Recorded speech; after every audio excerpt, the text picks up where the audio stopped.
But yes, I belong to a political party. I belong to UDA party. But I am advocating for the youth space. Yeah. And for a thorough change in government. Now, Sagana 3, the president did not disappoint because we basically didn't expect much from him and he didn't deliver much. So we were not disappointed. He did just exactly what we expected from him. Because one, he basically showed the world what he is and what he believes in and what he subscribes to, tribal politics.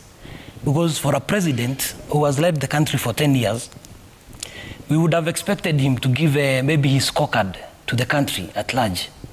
But now when the president goes back to his tribesmen to give his scorecard, to give an endorsement in his mother tongue, and that is not what we would expect of a president. Because, Trevor, I'm wondering, now that President Kenyatta, who united with his deputy, and for the purposes of this discussion, let me quote a Kalenjin, went to Sagana in Mount Kenya, presumably to tell the people of his region why they parted ways with his deputy. What then happens if his deputy also decided to call Asugoiwan to also tell the Kalenjins what happened between him and the president? What happens if all the other leaders, everyone decides to call for a meeting in their local areas? I mean, is that really or truly the route to national unity, Trevor?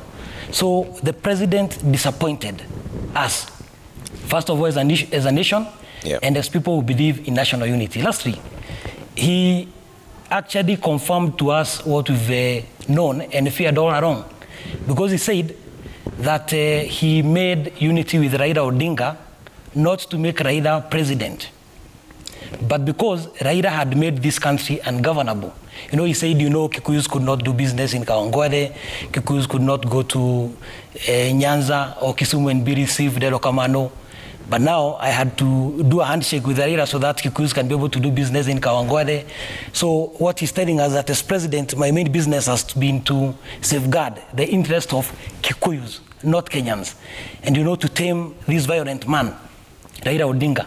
And now that I'm leaving this position as president, the only way we can ensure Kikuyus continue doing business in Kawangware and Kibera and go to Nyanza is to make Raila president so that the violent man can be tamed. So are we ready to elect someone as president for the purposes of taming his violent nature? So the president's address in Sagana was a total disappointment for me as a youth. Finally, he said, we have Mzee and we have Kijana, and Mimi, I am settling for Mzee. So, Your Excellency, as he settles for Mzee, as a young person, I am not ready to pursue that route. Okay. And anyway, I was not disappointed. He has gone for Mudi Aodi from home at 90 years. So, backing Raila at 77, I think that's an improvement for him. Okay. Omulo, this is an interesting discussion that is now